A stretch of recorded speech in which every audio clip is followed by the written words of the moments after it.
this year's topic, it's one that is really important for me because since the very beginning of the TP, just to present myself, I'm Andrea. I run the TP bookshop in Brussels, Belgium. I focus on self-publishing and also published books by artists or publishing houses. The very first energy I wanted to implement in the bookshop is to welcome anyone and any kind of stories, whether they were fluffy made, whether they were already printed in a really high level way, even just for a dummy, and to interact and to give feedback to the people, to the artist or to whoever could come in. I think the title refers to something really important, this stepping stone, and the experimentation is really at the very heart of making dummies. Making dummies is your own little kitchen, is that place where you can do whatever you want and you can put it in the fridge, like that I like to say, for a week, bring it out and think about it, if it's still relevant, if it's something alien or if it's something that you still can recall. This year panelists, I'm really happy to have all of you. I only don't know two personally, but Florence and ARASH are with us. ARASH was the winner of last year Dummy Book Award, and it is published by Spectre. It's on the Spectre table. Thank you, Frederic LEZMI. And this year winner is Florence CUSCHIERI, and she's the winner of. Thank you, ARASH. This is I think you can clap. Thank you for both of them.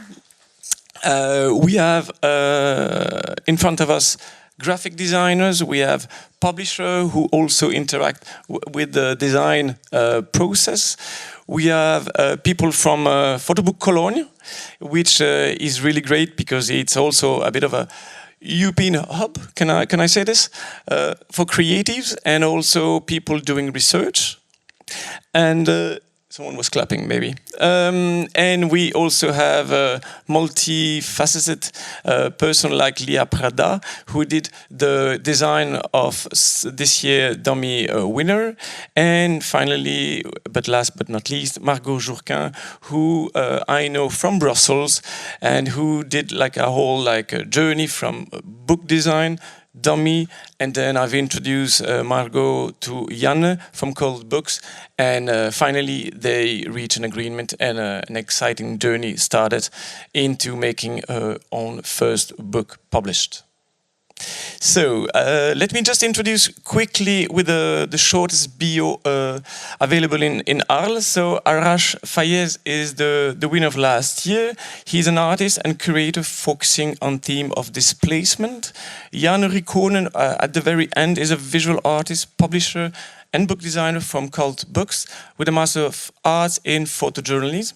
FREDERIC LEZMI here on my left, it's a photographer, book designer, curator from the PhotoBook Museum and the initiator of the Book Lab in Istanbul, if I'm right. And we also run a dummy award. We've taken over the Kassel Dummy Award, one of the first dummy award that existed. And when the dummy award stopped, or Kassel stopped, we said that's a too good asset to shelve it, so we took over. So we are one of the dummy award, how you call it, persons who organize it. All right, fantastic. Next to Lia, there is Florence CUSCHIERI. So it's this year winner of the Dummy Book Award. Florence is often interested in fragmented or forgotten stories. These stories address political and societal themes. Bodies and voices converge in her creation, giving voice to the oppressed and making civic poetry a force for action. And last but not least, no, and there's also Margot, sorry Margot. There's Leah Prada, who is an artist, publisher, and a graphic designer. She plays the book at the Art of Practice. And Margot is a visual artist based in Brussels with a background in Italian literature, focusing on sociological, poetic, and philosophical themes. This discussion, I've decided the discussion will be split into 3 main segments. The first one will be the role of the Dummy Book Awards. I think the Dummy Book Awards in a large scale, it can be from Cologne to Arles. The second segment will be from experimentation to final PhotoBook. And the third one will be more industry insight and future trend. I don't like the word trend, but I'd just like to see how the panelists will react to this. Before diving into the main segment, I would like you to dive first into the video I made this morning about the winner of this year and the winner of last year, so you can get an idea about how they've been working their topic and how they've been like addressing those issues into a book of image or a book called a photo book. We can discuss about maybe the differentiation between both after.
I'm just making a small pause just to say congratulations to both of us. And now we will have to, maybe not the full book of ARASH, because the full book of ARASH would take us 2 days at a normal speed, so I had to speed it up.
I was really happy when I discovered the book this morning of Florence, and especially when I delved into to understand that actually last year winner and this year winner were both addressing issues of limbo. Actually, both of them were asking us how and where are those people who are seeking for a better future or to to travel from one country to another, and how can we translate this in book form. I was talking about before about PhotoBook and also a book of images. I think ARASH has more of a book of images with two timeline, one that is administrative and which is the full file, if I don't mistake, of your entrance into the United States. So, as you said, it's, I would say, well, it's the same timeline, but let's say two narratives, right? One that it's somehow tracked and documented by the one in power, which is the government, obviously the US government. And the other one is the photographs that I took on everyday basis as like something that can maybe resonate with what we know as vernacular photography. The timeline actually starts from the day that I was arrested by the US Immigration Enforcement, ICE, to the day that I voluntarily left the country. So it's a period, let's say about 3.5 years, that is somehow in the end, Apolis becomes the visual autobiography of this moment of my life in limbo. Okay, thank you. Thank you for clarifying. Maybe I would like to ask Florence about maybe her insight about what I just said, at least that I'm putting you both into artists working on or around this notion of limbo for people. Maybe you can share with us a bit of an insight on how you came up with this project and how you've been working out the very images and the sequence with Leah, and then we will be able to start the segments. I was traveling between both countries, France and Italy, during like maybe 2 years, and so between 2017 and 2018, and so I was taking the bus frequently at the border, so crossing the border, and so I see a lot of refugees who just take the bus. It was stopped at the border, so doing a lot of travel, and so I wanted to do something to help those people. So in Briançon and in Italy too, and I started to do like a voluntary there. And after I started the project in 2021, when I was able to tell something about this. At the beginning, I didn't know how to do it. I didn't want to tell a story about what's happened or on migration and on the refugees camp, but it was more about people and people who were staying there for long term, and people who didn't have any houses or places where to go in Europe or in France, and this place was like their home at this point. And so yeah, during 2 years I went there for a few months, living with them, and some relationship started to grow. Yeah, to grow, and it was like I don't know how to say, but I started to take pictures when they were able to do that, and when people who were living there was also okay. But it was more about the relationship at the beginning, like just speaking about other things than administratives or the state of rating there. So yes, and so during 2021 and 22, I was traveling there, and I still do it. So at September, I will go back there, and I'm still in contact with all of the people I photograph in this book. Okay. Just a quick question. I'm interrupting you, yes. but because my geeky book brain start to be excited, and it's a question to you, but also to Leah about have you thought of the project directly into as a book end, or it was more of a let's take pictures of this and then we will see what happened after. Because I know some photographers are book-minded and some others are more like a documentary, and then we will see what the outcome will be. No, I wanted to do a book about this story because I think it's a way to tell the story about what I wanted to do, what I wanted to tell to the people, but also it was a good way to share this project to a large panel of people, and also it was a way to share with them, to give them this book, not as an exhibition, because exhibition is something in one point, is starting and is doing like 1 month, 2 months, but the book is something that stays in the time. In the long run. Yeah. All right. And Leah, quickly maybe, can you share with us the creative process about from the moment you've been approached by Florence, and or maybe you knew each other before, and to the first, second, third draft of the book design? Maybe the first draft was already the good one. No, actually we met because of the book. A friend introduced us because Florence wanted to work with someone else, I think, to have a graphic designer help to build a book, not alone. We started to work, actually it was quite nice because we really rethink, I think, the editing, because her project had other layers, other narrative. It's not all on this book, and we abandoned some things on the side that she may use on exhibition or other shape that the project could take. So we really built it together. And about the editing, we tried to... She had many different layers, like she recorded those men, so she gave me some sentences that the person she knew said. She also had text, and she had two types of images, all the colors one, which are in the nature, and she also had contact sheets, because she had two different approach with photography.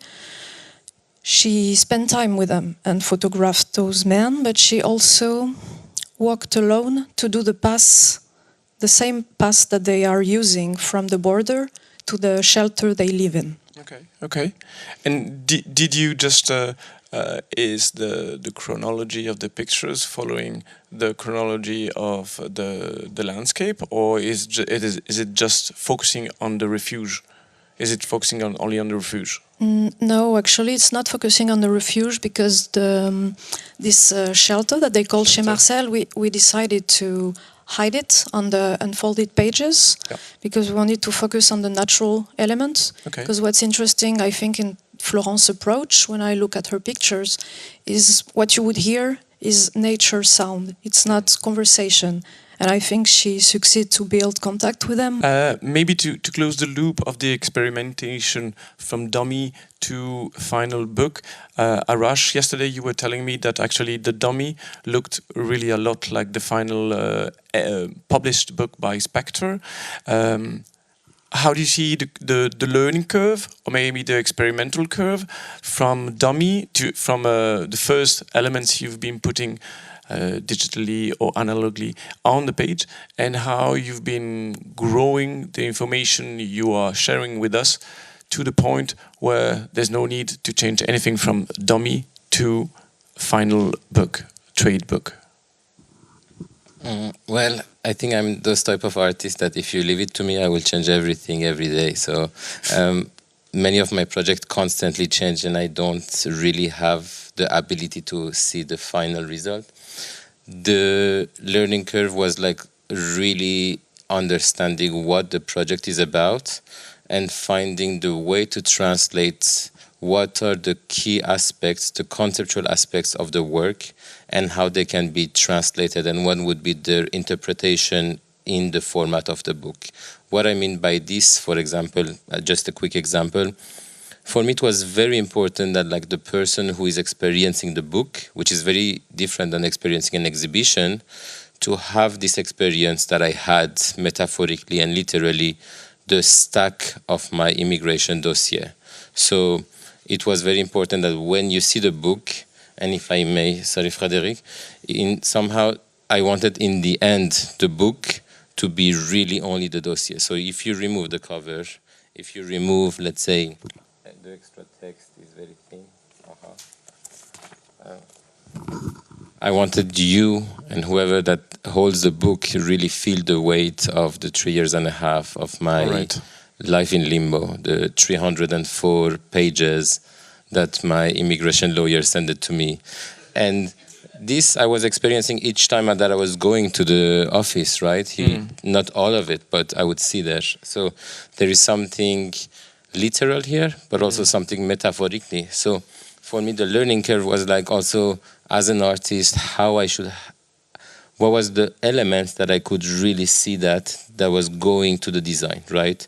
Because it could, especially with this price and all of a sudden knowing that you have quite a budget and having a great publisher supporting your project, there is somehow many possibilities really to find what is the right matter and what is the right appropriate fit for the conceptual format. Was like things that I talked to so many people. What do you think? And I had like, I don't know, 25, 30 ideas that I wanted to go, and every day was changing. Yeah. Right. And maybe it's just a funny question, but is the weight of the dummy equals the weight of the final published book, or is one heavier than the other one? The weight. I mean, life is heavy on herself, but. I think we had a nice conversation with Spectre, and we decided to change the weight of the pages, because when you receive official documents in your mail, they are all on 80 grams, right? And the dummy that I made was 150, because also like, I want a book, I want to feel a book. But then with Spectre, we decided to find like 120 grams, which is, I mean, you feel that it's quite thin, but it's not the 80 that it's going to break immediately, but still. But it's very heavy book. I had it in my tote bag these days, and I was like, I still carry this weight, this painful weight around in Arles. All right. So in the creative process, you prefer the weight versus the fragility of the paper?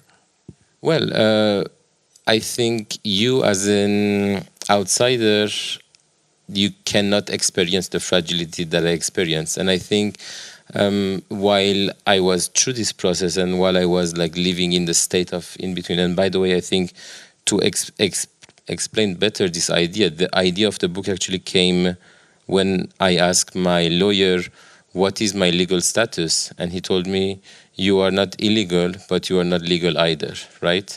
So it's not necessarily something fragile, but it's like actually putting me in limbo to know that like I am in this unclarity, awaiting for this decision. So I don't consider the fragility, but I wanted to see this more the limbo situation to it. Yeah. All right, fascinating. I would like to just start the first segment with everyone. So the role of the Dummy Book Award. Maybe this first question will be to you, Frédéric. How does the Dummy Book Award at the PhotoBook Museum specifically support emerging photographers and their project? just to know a bit about your daily work. Okay, for us it's very, as we said, it's very important because we've been following this dummy award. I teach also in Dortmund and Hannover, and so my daily business is working with students on, not daily, but when I go there teach, working on dummies. So I really believe in these prototypes, and you mentioned it, I'm a photographer myself. I used to do books. I had a small Sunday books thing starting on Sunday in the morning, and with the goal of having a little dummy ready on Sunday evening. Really punk. So, I really made on Sundays for Sundays was the claim. So I really believe in these unfinished things, and for us, it's a way to showcase and to give an audience to these unfinished or not ideas, I would say, and give an audience to them. And when we took over the Dummy Award from Kassel, we did some changes. One of the changes was to highlight the shortlist. Means what steps can we do that it's not only about winning. It's not only about winning and not only about the one book at the end. And it's more about creating a whole system. So we started doing these catalogs. So we made last year for the first year. So we've been taking over this award since 2 years now. So we are doing constant improvements. So we have a catalog, printed 10,000 copies. The second one, we found out 2,000 less is fine too, so it's 8,000 copies. We give them we give them out for free, and this is for me important. We have boxes of 100. We send to schools, we send to institutions, because we think that they have to go out there in this catalog, and what is nice, and we get a nice feedback on that. We have the list of all the 420 books that have been sent in, and then they are highlighted, the ones that were shortlisted. So we get 420 books from 44 countries, which is really a lot. And if you can imagine, and getting 420 parcels from all over the world with DHL, with customs, and all the hell you go through. It's a dream. It's a dream, but it's a nightmare. Okay. It's a dream because I always think of opening a box from Japan and there's some Japan air coming out of the parcel. That's a moment I really like. No, it's great. But it's also a lot of physical work. It's a lot of storage. It's and a lot of fighting with DHL and other deliverers. It's getting worse and worse, but it's worth it because. For us, it was always important to have a physical dummy. Yeah, of course. PDFs, send in PDFs is fine, but have a physical work. So we highlight the shortlist by having these catalogs, and we thought of a way how can people who do not see the books, how can they experience them? So we have QR codes of every book. We go the long way. We did videos of all the dummies. I have to thank Lily and Leonie for that job, filming them. And now it's the second year, so I like the idea that on our YouTube channel we have 100 dummies, and in 10 years we have 500, and in 20 years we have more. And so these go out to whoever wants them, and I have the feeling we tried to create a product which is not thrown away. Last year we were able to convince Nicolas Polly to design the booklet. This year it's Ramon Pez, so it's also for us important to give a carte blanche to designers to think on what could be the perfect way or what could be their way to present these books. Then, so we have this part. Then for us, an integral part of the whole Dummy Award is to send the books around into this world. So we took over this idea from Dieter Neubert, who had already an impressive tour list. So once the books get shortlisted, or once the book arrives in Cologne, we have a jury of 5 to 7 members from the PhotoBook world. It's publishers, designers, museum people, printers, a whole list each year. It's a lot of fun to put together that jury. For one day, we look at these 430 books and we choose 51 books. It's a hard job, because you can imagine that the level of dummies is very high, and it's a hard job. But we also think of, while we do it, how can we put together a nice show? How could we show the power of photo books and the power of the ideas and everything that is in there? So at the end of the day, we have a short list of 51 or 50 books, if it's 1 plus, 1 less. We try to get a nice overview, more or less very international, from 44 countries, and that's the beauty of the book. And we are looking forward to expand this, not in the amount of books, but in the diversity. So we are happy of every book that reaches us from Iran. Sometimes we have Iranian photographers who contact us and say, it's hard for me to transfer the money. We are not in that system. So, or we say, send maybe your book to Istanbul to our friend and he brings it along. So we try to help. Or last year we had a free entry for Ukrainian books, because one of our jury members, Anastasia, collected them in Kiev and brought them over. So we try to find ways. I'm nearly ready. So then these books, 51 books, we asked the photographers to send us a second set, and then we sent them out to a world tour. We start in Europe, they go to festivals, Milan, Barcelona, Łódź, Dublin, Rome, and then a big gap, these boxes go to Jakarta, Hong Kong, Australia. Last year we were able to set them up with Yumi Goto in Tokyo. This year we will try to expand our tour into Latin America, going to next station will be Sao Paulo, Buenos Aires, Santiago. So that's for us important. And I'm just giving you a number thing. So if someone publishes a book, 500 copies, 3 people look at that book, we have 1,500 views. And they are put in the shelf.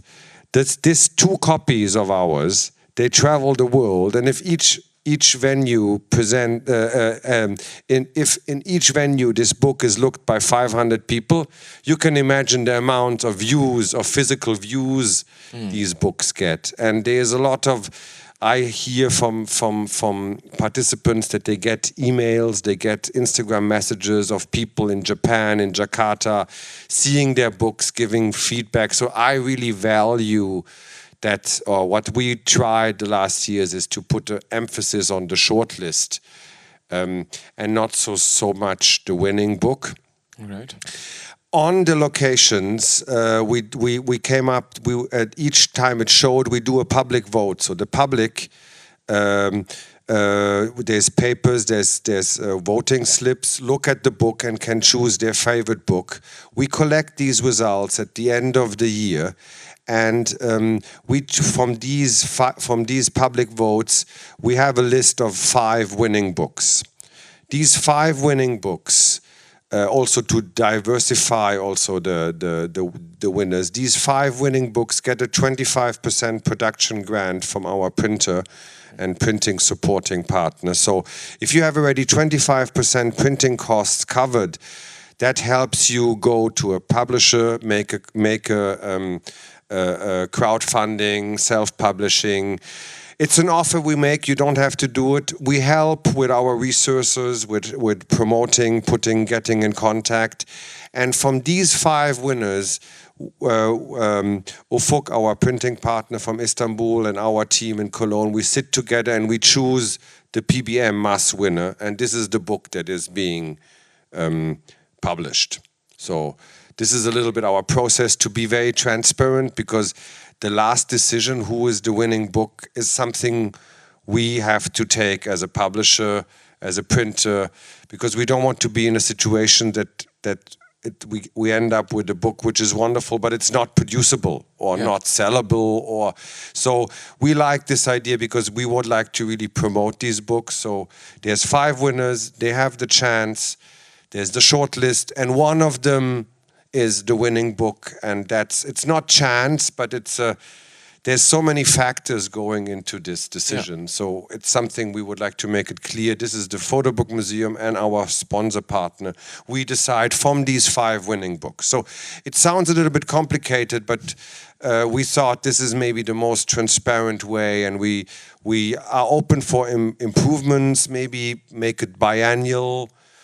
So whenever we are looking also forward to get feedback, the feedback we get from participants is very good, because we get an offer that we care.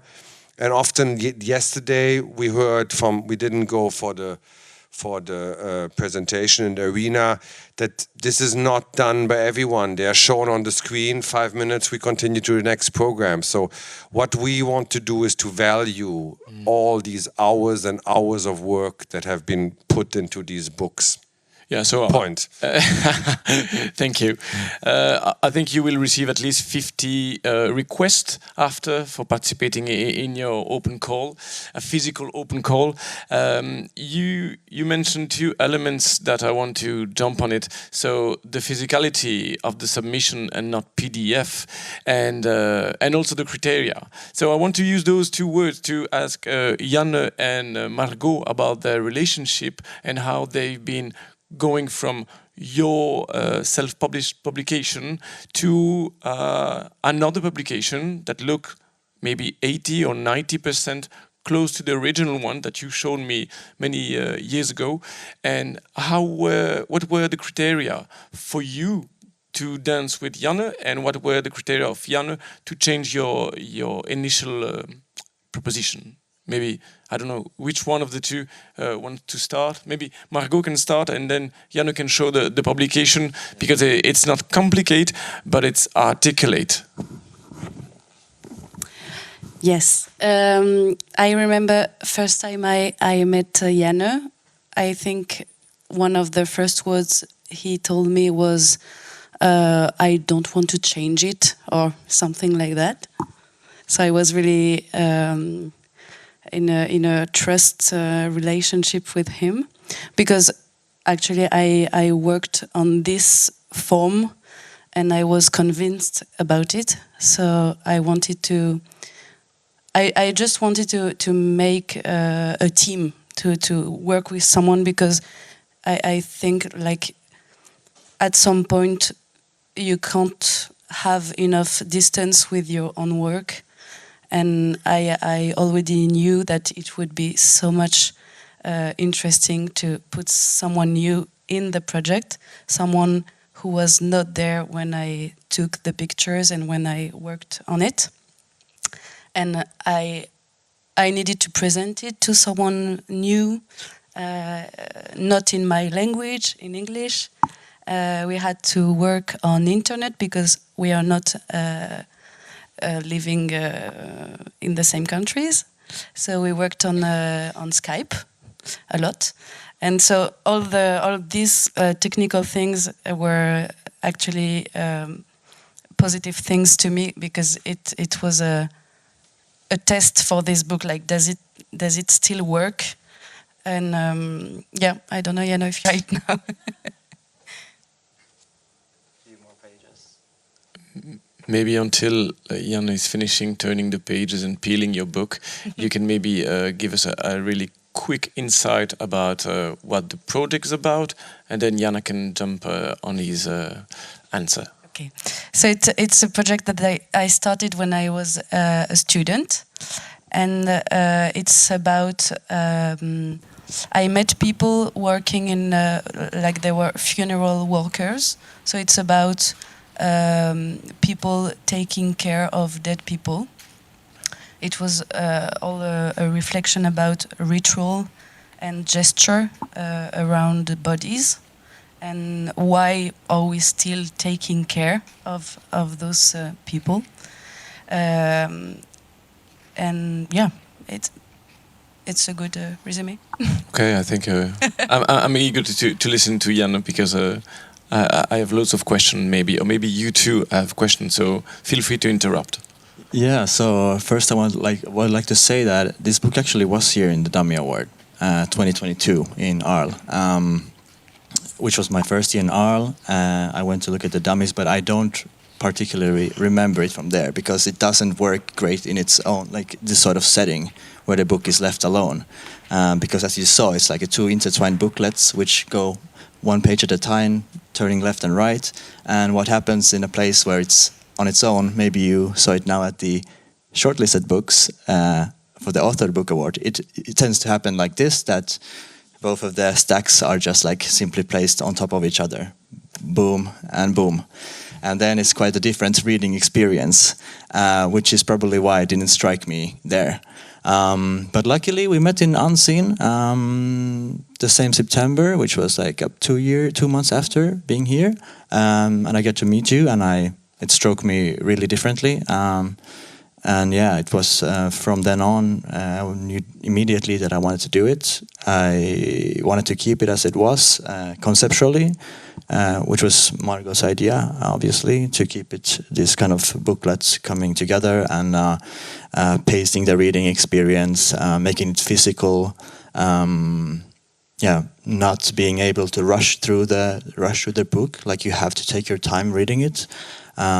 Also, thinking that you look the book twice, so you don't only open it, but you also close it. So it's a very beautiful concept. Only thing we did basically was some re-editing, so changing the sequence, photographic sequence, because it's particularly, I mean, in every photo book, it's really the key factor. You have to think how you think your narrative, but in any other format or a regular book format, you can open it anywhere. But when it's read like this, the sequence is only readable in the exact order we have thought of it. So the editing was the key thing, what I felt like what we needed to fix after seeing your dummy. What is interesting until here about the panel discussion is that often the dummy books are translated nearly the same as it was. So I think that the strong factor of being completely honest and thinking through every element of the work into a physical object often leads to not many changes, actually. And Janne just omit to say something that in the original self-published version of Margot, she put a text at the end that was printed, and then Janne, or maybe both of you, decided to do a deboss or emboss of the text in reverse. So that means that if you want to read the text, you need to go through the bodies and you need to go through the rituals, which I think is really important because this slight change make the relationship even greater. Means that Janne didn't took just an object and just put his logo of cult on it. No, they've been through a process, a ritual maybe, and and they came up with something new, but that was trustful to the original elements. Arash is going through a book. Maybe you can show us, Arash.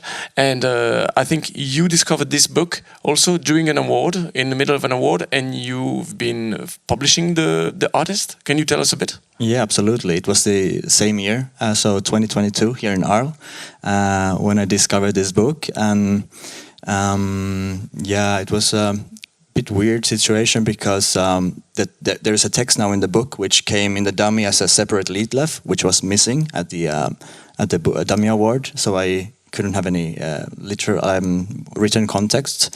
Also, what gives a little bit of a hint of the theme would be the back cover.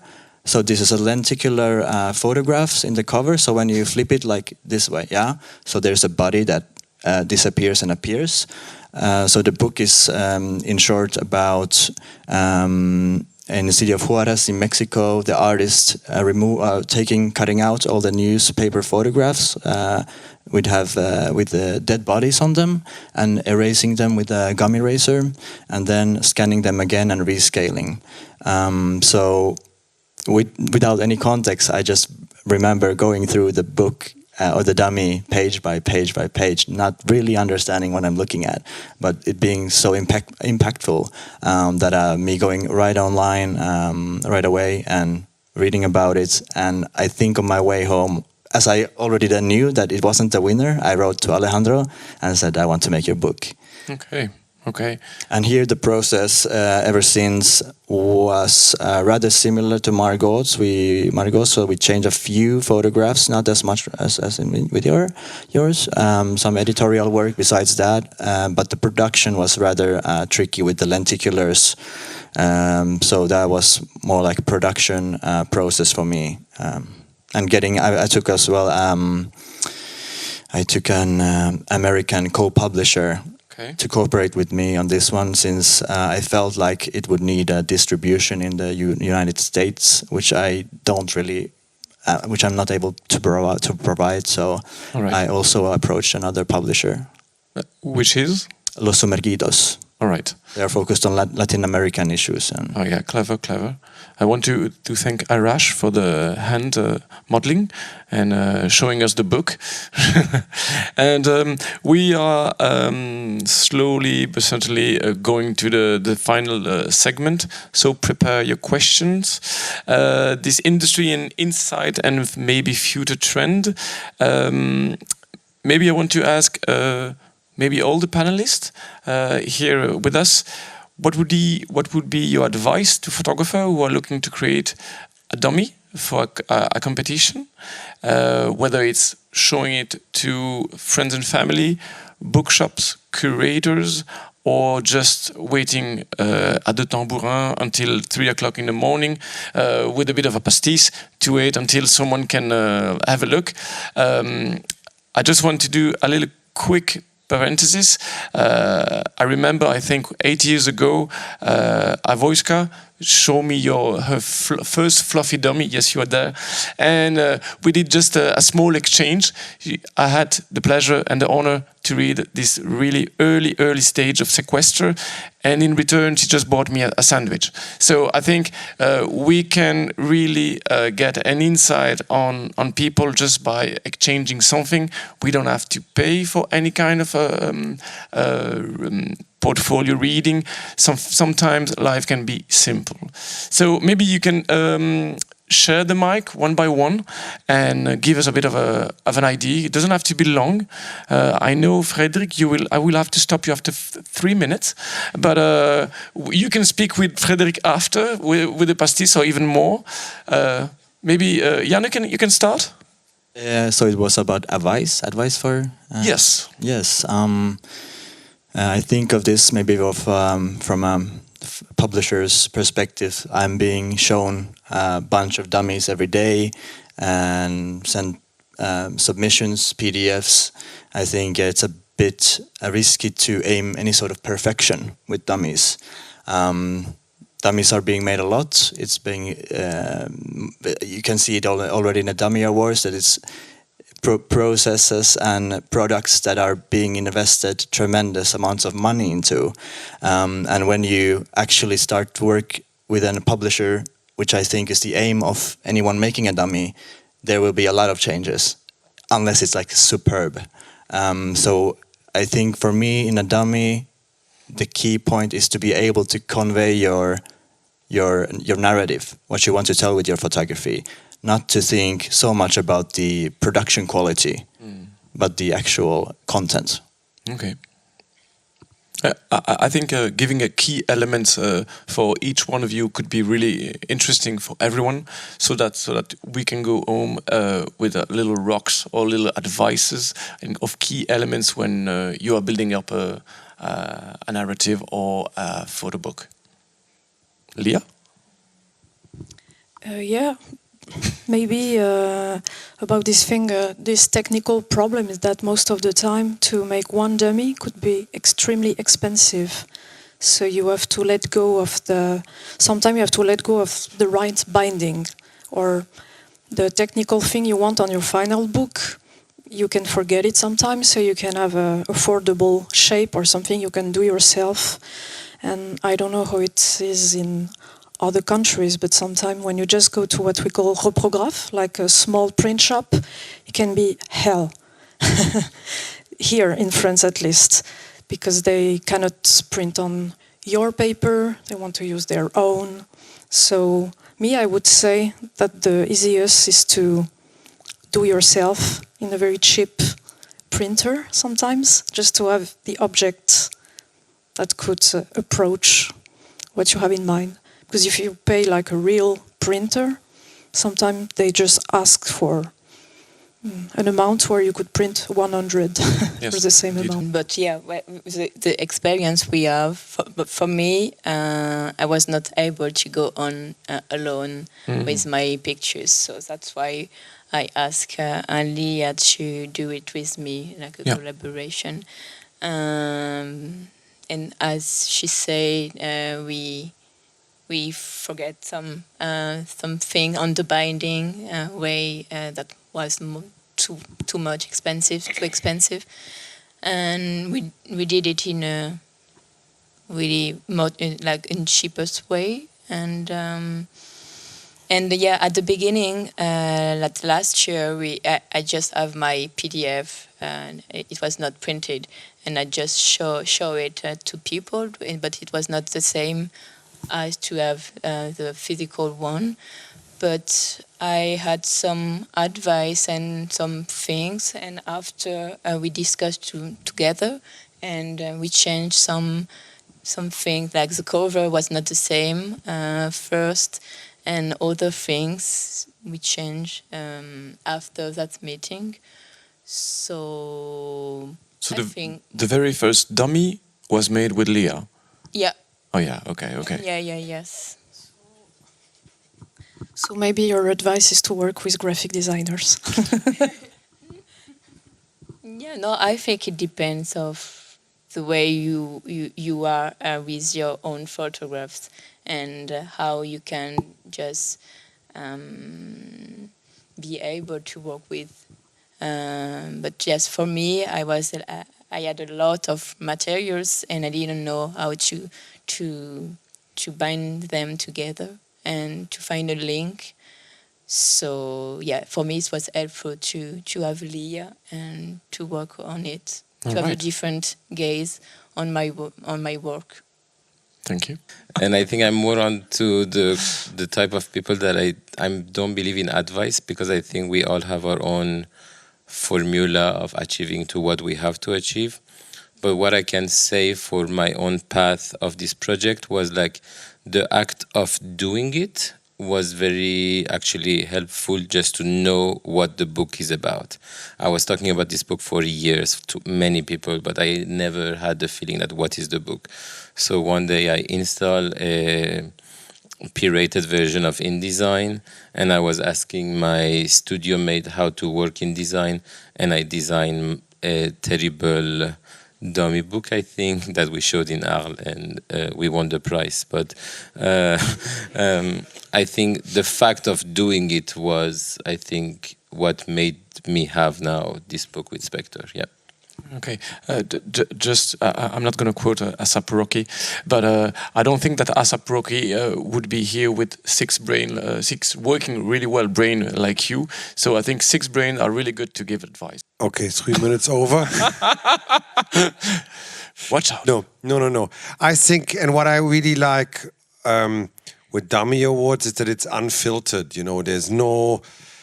I have the feeling that what we see there is unfiltered from young artists, or not young, but from artists' brains. There's no publisher, there's no market, there's no sellability, there's some production things, but it's raw. So I would say stay raw, stay bold, really think of a format. And what an advice I give to my students is always listen to the photographs, don't think of a form too much, but the goal for a book for me is to create the best possible stage for your photographs. So whatever you do, really check with it. Is this what the photographs want? Is this the form, the format, the size? And also be be bold, try something new, find new formats, and be fresh and unfiltered. And don't think of production details, best paper, Munken, and so on. It doesn't care at that stage. It's unfiltered ideas. And if you would like to have a cover with linen, with embossing, and you cannot do it, take another cover which has linen, scan it, make embossing on InDesign, and fake it. It's about transmission of ideas. That's really horrible. But, two little things. Work with people you love, because it seems maybe a bit silly, but this is a tough world, and I think it's very important to respect people you're working with, and not only for their work, but as a human as well.